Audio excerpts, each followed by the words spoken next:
Hello students, how are you all? I hope you all are fine and enjoying your online classes and attending your online classes regularly. Okay students, so students, we will continue with the same chapter, microorganisms friend and foe. Okay, please open page number 31. So students, in the previous class we discussed about communicable diseases. What is a communicable disease? Communicable disease are those diseases which can spread from an infected person to a healthy person. How they spread? Through air, water, food or physical contact, or through insects. Okay, so they are called as communicable diseases. They are caused by microorganisms, and microorganisms causing microorganisms are also called as pathogens. Okay, and you all are aware of the diseases which are caused by pathogens. So students, now just see here, all of you, I hope all of you can see clearly. The communicable diseases can occur and spread in the following way. So how the diseases can be spread? As you all know, the communicable diseases can be communicable diseases, they spread through air, water, food, physical contact, or by insects or through insects. Okay, so here again they have given, let us read. The communicable diseases can occur and spread in the following way. First, by breathing air containing microorganisms. Okay, so if air contain microorganisms, but all the microorganisms are not harmful, all the microorganisms are not disease causing microorganisms or pathogens. Okay, only if the air contains pathogens, and if you inhale that air, then that microbes or that pathogens will enter inside your body and you will suffer from disease. So actually here, by breathing of air containing pathogens. Okay, so just remember this students, in air, water, food, okay, there are large number of microorganisms, but you are not aware of them as they are very small, you cannot see with the naked eye, but all the microorganisms are not harmful. Okay, second, by taking infected food or water. So if the microorganism is present in the food or in the water, then if you consume that food, if you consume that water, microorganism will enter inside your body and will cause disease. Through insect bites such as mosquito bite, you all are aware of this. Mosquitoes cause which disease? Malaria. And now there are so many mosquitoes, keep on biting every day, but we don't suffer from malaria. Why? Because only if female Anopheles mosquito bites, then only a person suffers from malaria. Okay, that we will study in detail later on. Fourth, by sharing infected injection needles. How? Now if a person is having some infectious disease, let us say any infectious disease, okay, and that person has gone for blood test, so what the doctor does, he has to inject the syringe inside the blood. Now that blood will contain what? It will contain microbe, it will contain pathogen. Now when that syringe is inserted or injected inside the body, the blood will stick. Okay, blood will stick means not lot of blood will stick that you will be able to see, you will not be able to see, and along with that the microorganisms will also stick to the syringe. And now if that syringe, the same syringe, now that syringe will get infected, and if that same syringe, if you use for a healthy person, that pathogens will get transferred to the blood of the healthy person, and now the healthy person will also suffer from the same disease. Next, by physical contact with an infected person.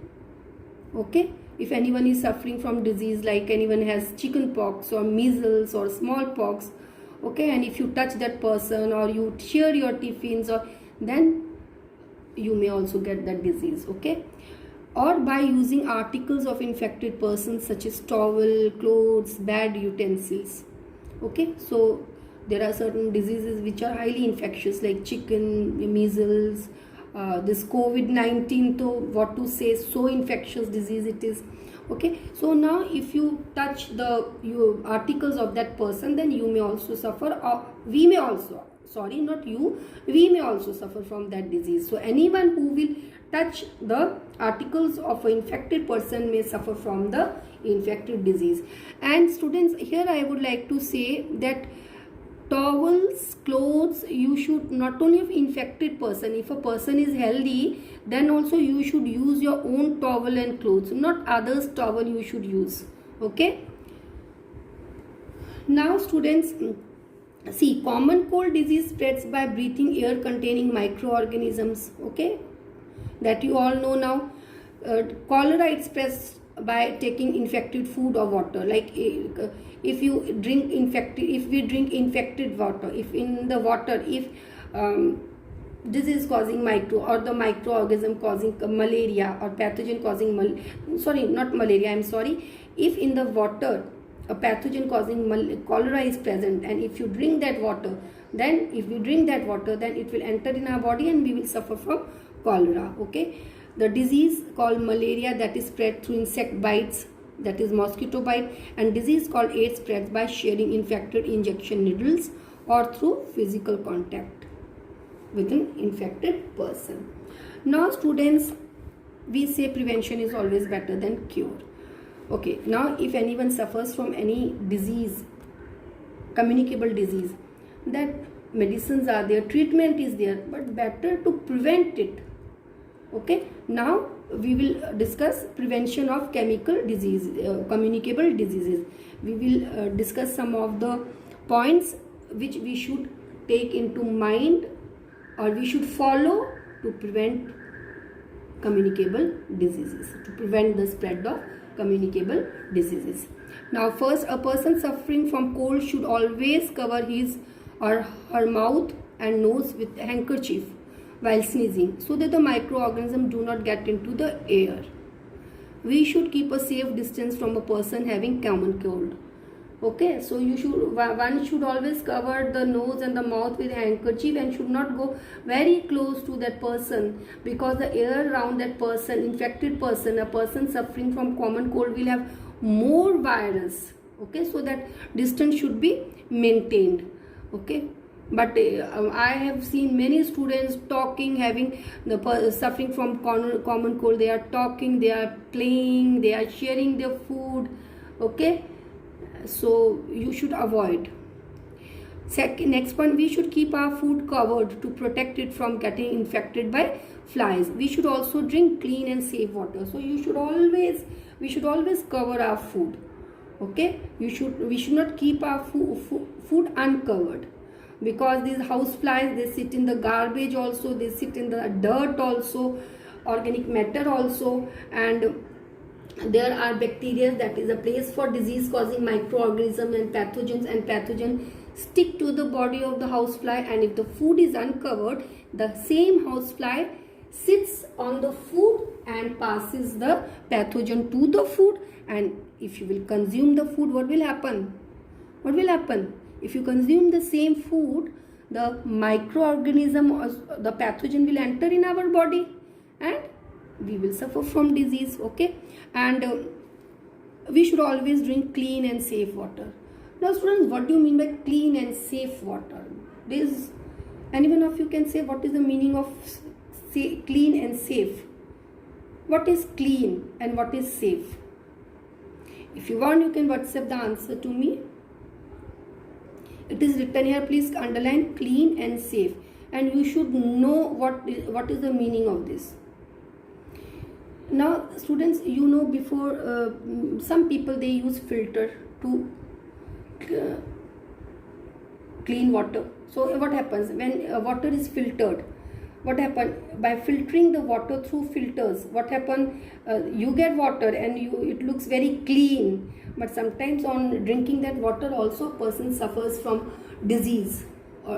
Why? Because that water on filtering, that is free from dust particles or from other particles. Okay, but that water may contain pathogen.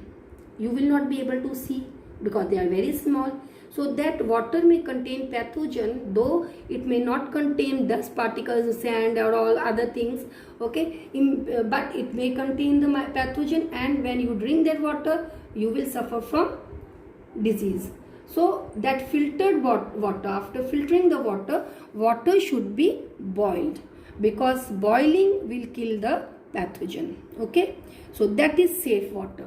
Safe water which doesn't contain pathogens. Next point, we should protect ourselves from mosquito bites by using mosquito nets over our beds while sleeping, by putting fine wire mesh on doors and windows, or by using mosquito repellent creams and devices. So this all of you know.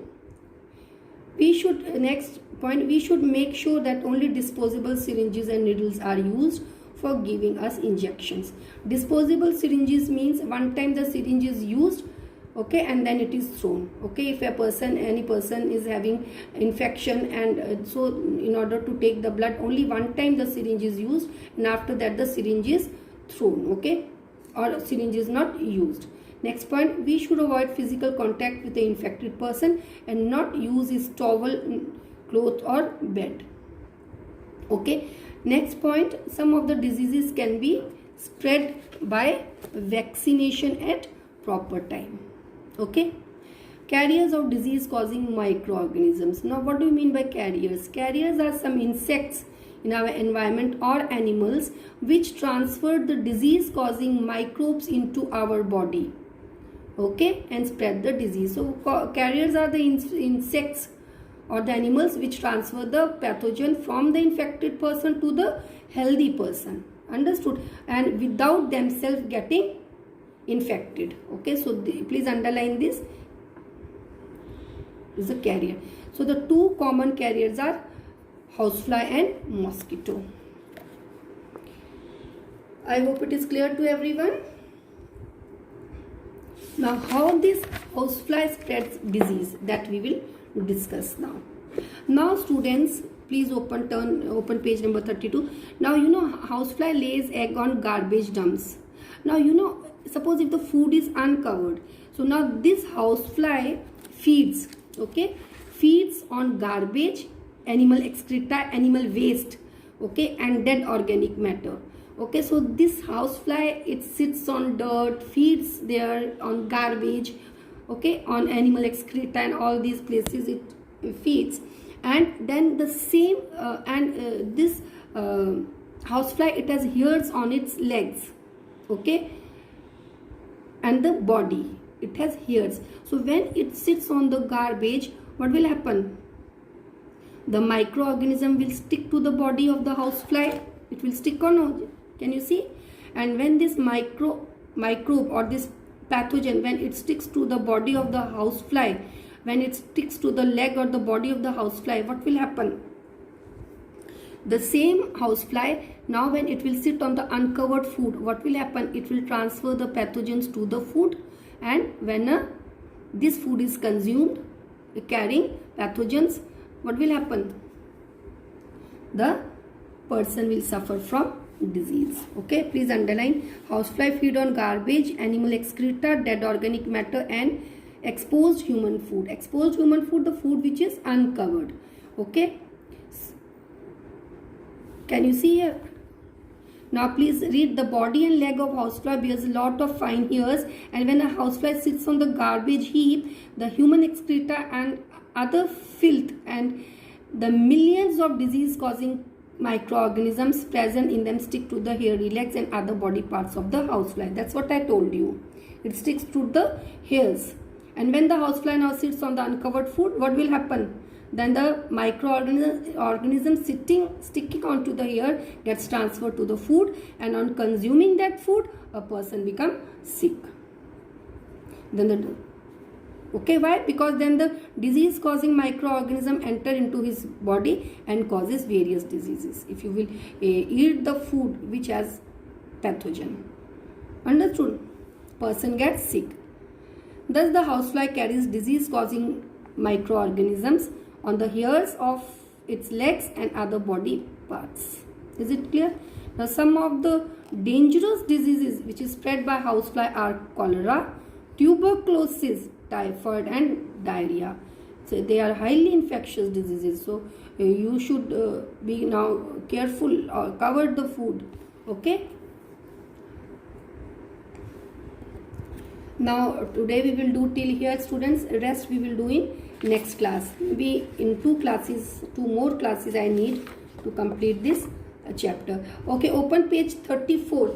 So students, this part we will not do. It's not required. Okay, because in this session it's given in too much of detail. Okay, so all this is not required. We will not do disease causing microorganisms in animals and in plants. Okay, we will do food poisoning and preservation of food. Now I will tell you the answer of the homework assignment. Question number 3. Name one disease which is spread by breathing in air containing microorganisms. Recent disease. What is that? COVID-19 and common cold.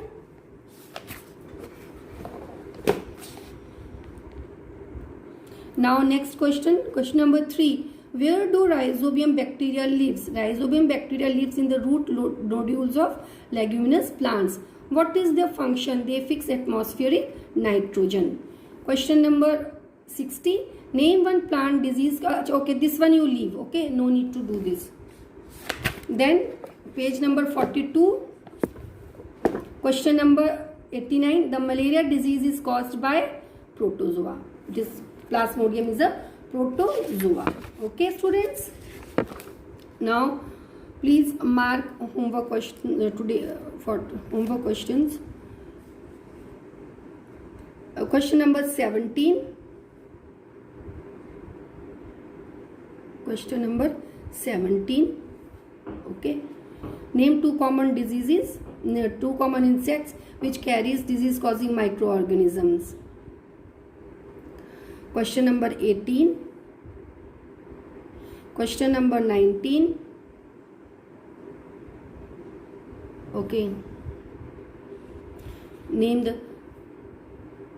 Okay, this one you leave. Question number 19. Name one disease which spreads through insect bites. This one you leave. This one you can do. Question number 25. Question number 26. Okay, so you do till here only. That is question number 17, 18, 19, 25 and 26. Okay, students. So if you have any doubt, you can clarify during clarification session and kindly submit the assignment during clarification session only. Okay, students. Thank you, students. Have a nice